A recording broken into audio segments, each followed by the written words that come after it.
The following programming is sponsored by Marc J. Bernstein. The views expressed do not necessarily reflect the views of this station, its management, or Beasley Media Group.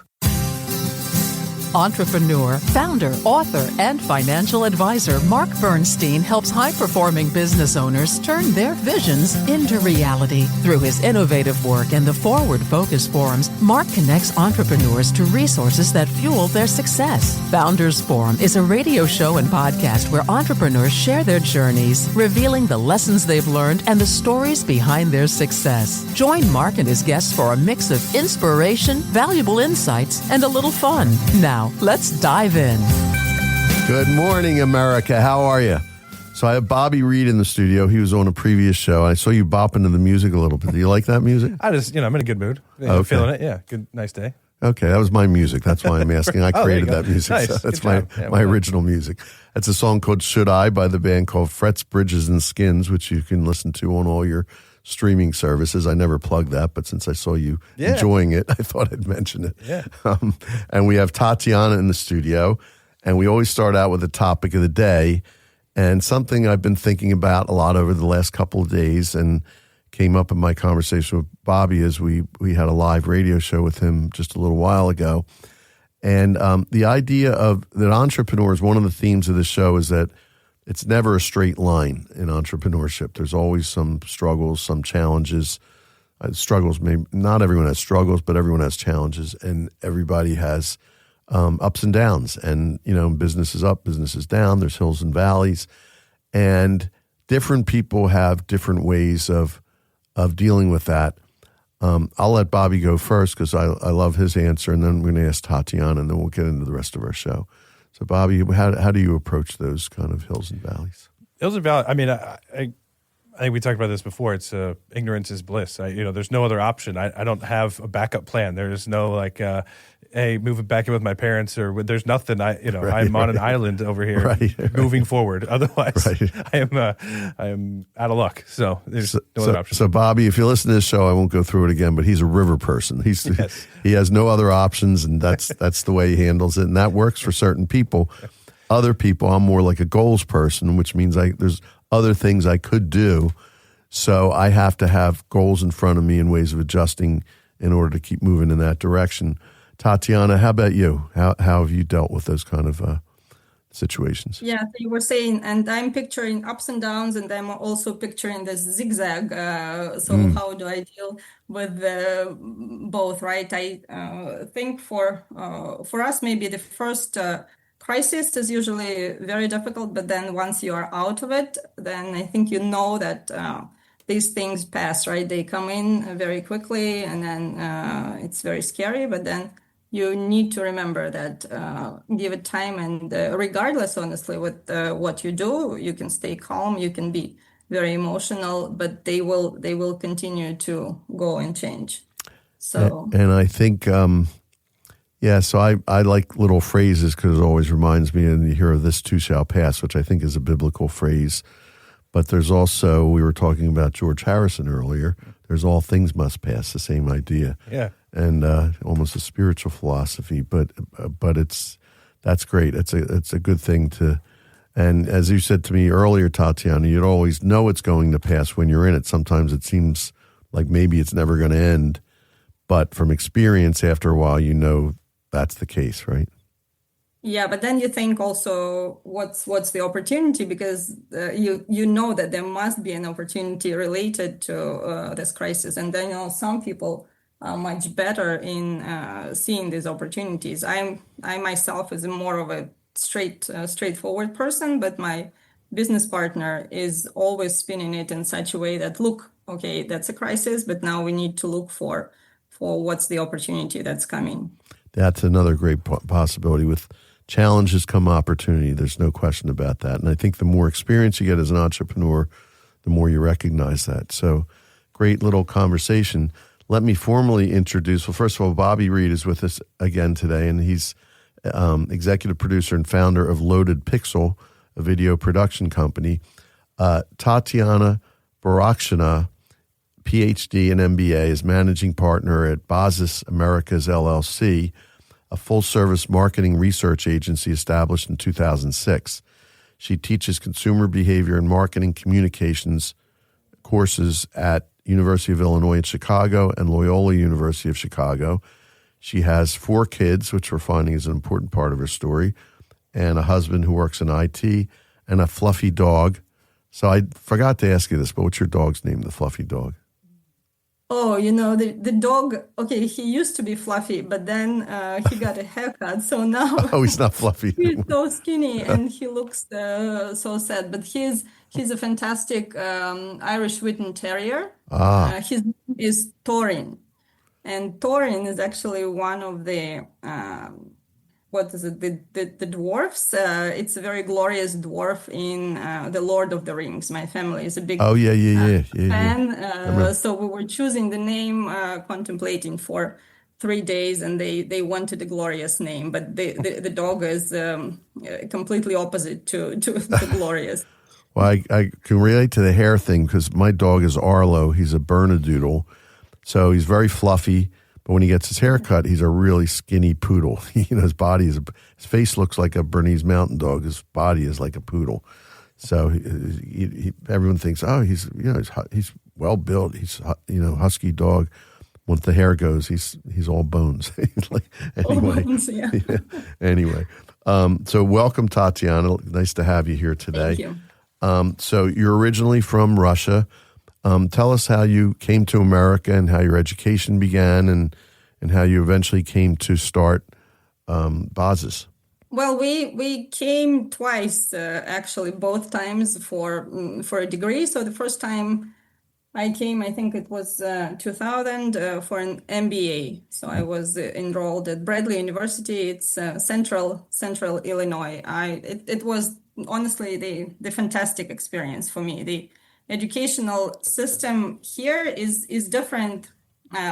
I think here the teachers are really performers, and it was the first time I've experienced that.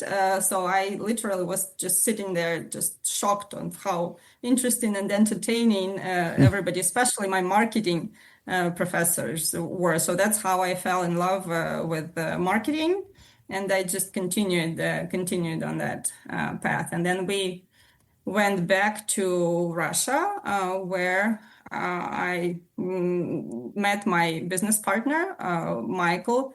So we started. By the way, you said we went back. Were you married at the time? Yeah. Okay, We gotcha. came. Yes, Came as a I couple. came together with my husband, Dmitry, and it was fantastic because we didn't have anybody else here. So that's the main support if you have a person close. Right. So yeah. So you met Michael, your partner, and then you all came back to America to start your business, I guess, then, right? Yeah, well, it came about in slightly different ways, but I came back for a PhD because the MBA was in Peoria, Illinois, and it's a wonderful place, but it's a small town in Right. central Illinois. So everybody is aspiring in Peoria to be in Chicago. Isn't Peoria like the quintessential small town? Like you hear, it's like famous for being a small town. It I is think. here in US, but it wasn't for me, Right, right? right. I only learned that I happened to be in a quintessential small town only after 2 or 3 years in Peoria. So I get I don't know if you know what I mean. So when I drive into Peoria, there is a road you come in. I get this special feeling. It's a very nice feeling, a little bit excitement, a little bit nostalgia, but it is very deep in my heart. I really love the place. I get the same feeling when I'm flying into Yekaterinburg, which is my hometown in Russia, but also Peoria gives me the same feeling. But anyway, the aspirations were towards Chicago, and that's where I got accepted to a PhD program, University of Illinois in Chicago. So we were very excited to come back. So we came back as a family already, and my second son was born here. He was born in the first month of the PhD program. So the topic of my dissertation, I chose, it was about medical decision makings in pregnancy and childbirth, because that's what Interesting. that's what I was experienced in coming here. So yeah, So these I were the just have to say, in times. talking to you previously, and you're very educated and you're professorial because you're a professor. But so I didn't first see your sense of humor, but as the more I'm talking to you, I realize humor is very important to you. The entertaining professors, we were talking about comedians a little bit before, and I see that you see the humor in a lot of the things that have happened to you, I think, over time. Is that a good assumption? Yeah, but I just heard from one of my students recently. He didn't really attend. Most of the or some of the meetings, I would say. And he said, some of your classes actually felt like a lecture, and that's not a good thing. So I learned that they shouldn't be they shouldn't be a lecture. We always should be doing something hands-on, something entertaining, something focused on how do you do things and discussing. But lectures now, I think, are kind of trickling down. So yeah. So you're learning to Nobody be a performer. like So you've before my got it. yeah. Got it. Interesting. So let's go back to the company and how you started the company. And I'm always interested in the challenges in starting a new company. What did that look like? Okay, so I've thought a lot about this topic because I have many friends who are actually also different ways starting the companies or getting into the business. So we got into this business because we already had a client who was looking for certain services. So we just continued to set up a business around this initial big project or initial big request. So you do something that you know how to do and you turn it into a business, right? Then you start offering this service. But I was always curious how people actually come up with the service, an idea, concept, and then set up the business and start selling. So that part we've never managed that well. It's always first the demand, then you build the offer around it. But I know that other ways are also possible. Interesting. So doing it that way, what kind of challenges did you face? I think the initial challenge is getting the team together because we are in consulting and research business. So if you think about it, all we do is really intellectual property. Okay, we need our laptops. I don't even need a chair, frankly. So we don't own machinery, we don't own buildings, we don't own newspapers. So all we do is basically talk to people, analyze what they say, and explain it to our clients. So it's really all about the team. It's all about the people who are carrying this information. So setting up, finding the right team was the first challenge. But I think that's actually why we were successful, because we were incredibly lucky in the first 3 or 4 people who joined Bazis. We just found really fantastic, dedicated, and in research you get people who are really curious, who really like to continue to keep digging, to keep asking questions. And we were really lucky that we got this. We were all a bit younger then. Yeah, so many of our team members were right out of the university. And I think you're good at retaining your team members. They've been with you a long time, I believe, right? So yes, many researchers stay with us, and actually the first person we hired, Ekaterina, is an executive director now. So it's been quite a while, and she's working at Bazis, and for me it's a huge it's a huge sign as well. It's a huge compliment or a positive thing. How many employees do you have? We have now about 15 people. And they're all researchers, pretty much? They are all, yes, yeah. We specialize in slightly different things. There is qualitative research when you as what you do now, right? You are asking questions, you are looking for truth. You're trying to understand the attitudes, the true feelings. So I'm And a then qualitative researcher. That's what I'm going to start telling people. I'm a qualitative researcher. does it sound? Right. Yeah, it doesn't sound too glorious for everybody, but I love it. Yeah, I think I like it. I might start using that. Mhm. Go ahead. And then you Yeah, have the others. other side. Yeah. Sorry. Yeah. Go ahead. I'm sorry. Yeah. So the other side is what we call quantitative I research. figured that was So coming. that's about the numbers. That's about modeling. That's Yeah. about predictions. That's really a fun field as well. This is actually a perfect time for us to take a commercial break because we are more than halfway in the show. I would say time flies when we're having this much fun. So we'll take a quick break and we'll be right back on Founders Forum.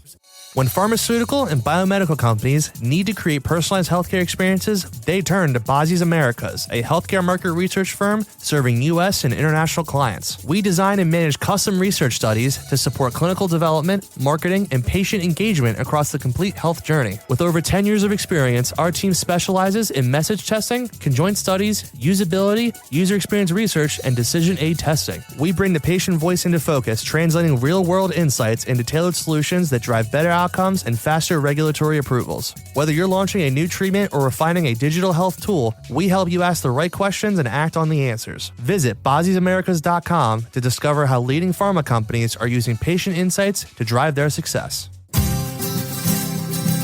Hi, we're back on Founders Forum with our guest today, Tatiana, and Bobby Reed is with us in the studio. Tatiana, I wanted to ask you about, and we were getting towards this, the culture that you've built at the company. I think some of it might be intentional and some of it might be accidental, but I know you have kind of a unique culture. So if you could talk about that a little bit.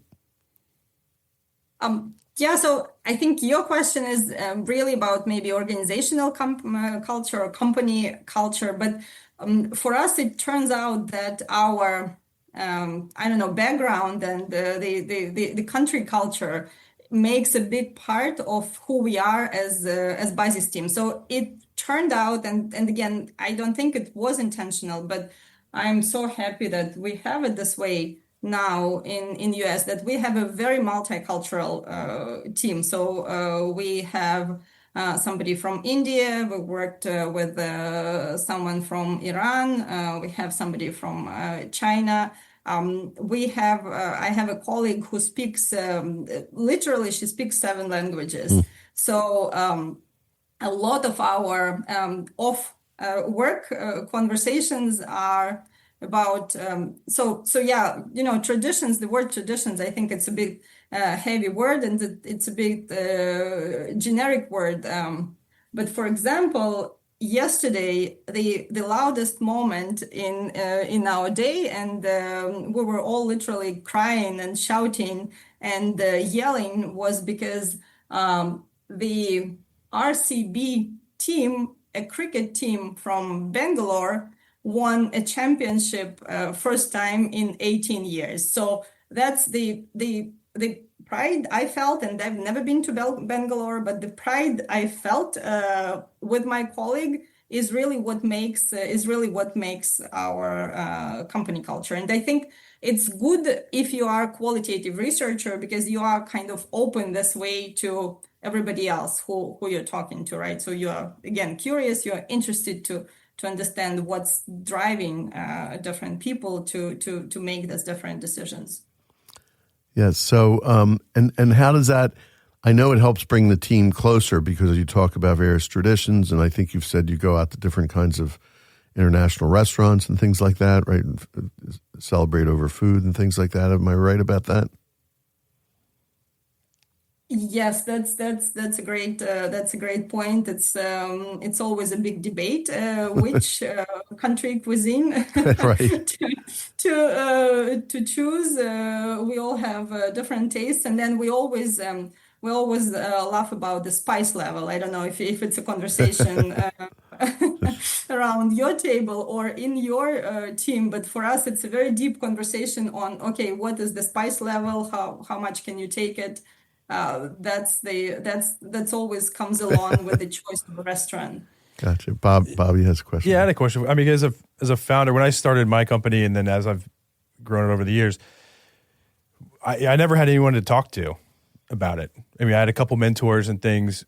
And so when you're going through these ups and downs or different challenges, or you want to figure something out, did you find someone to talk to? Did you find an outlet of people or mentors or anybody that you can talk to that know what you're going through? So, it's an amazing question, because we were lucky in the way that I have a business partner. So we together co-founded Bazis, and it's been, of course, we argue all the time. Of course, we have very different preferences when it comes to design, maybe some wording, maybe sometimes even the direction. But in the most important moments, you really need to rely on somebody who knows and who likes the topic you are discussing. And of course, the family is always there to support, but when it comes to the details, maybe they don't always want to hear all the nitty-gritty of your business. So just having a business partner and having very different skill sets and very different even life perspectives, that was a huge plus for me as a co-founder, as a co-partner in the business. Yeah, for sure. Yeah, it's hard to to just know, what to do, or just, you need somebody just to either vent to, but somebody that's been through it before, or there's, I guess, you use your business partner, I use a mentor, because sometimes my business partner doesn't want to, he's like, I'm doing this with you. Like, we're kind of we're in the mud together, and it's nice to have an outside perspective of, hey, when I did this, my company, have somebody else say it. So, I hear you. The mentorship is definitely an important part. And now you are saying that indeed, me too. I also have a mentor that I occasionally, but honestly, you don't even need to sometimes to speak directly. I have this conversation in my head. Yeah, knowing what the potential advice could be, just to calm down. Yeah, for sure. Great question. I enjoyed that conversation between you guys on this. We only have less than a minute left, so I wanted to ask you, I know you're a reader, Tatiana. What are you currently reading? So I just finished, actually, Nora Ephron's book. I think there's the humor again. The humor. I feel bad about my neck, and I've heard about Nora Ephron, but she's such a big figure here in the U.S. And through her books, I was learning about her. Again, it's the humor. It's how she loved to host, how she loved to cook, and in the background, she was switching husbands, growing the career. Finding friends. It's a very sincere book for me. So she's talking. She seems like a person who should have everything figured out, and yet by the end of the book, she opens up and she says that, frankly, I still don't know what I'm doing. And I think that was really something that appealed to me. That sincerity, that she was really honest about it. Sometimes I feel I know what I'm doing, and sometimes I wonder if it's the right direction. That's entrepreneurship right there. And you're full of surprises, Tatiana, because when first talking to you, I said your humor and your humanity has been coming out as we've spoken more and more. And I appreciate that. And it was great having you on the show, and we are out of time. So I want to thank you both for being here today. Thank you, Bobby, for being here again. And Tatiana, thanks for being here. And thank you all for listening, and look forward to speaking with you again next week on Founders Forum.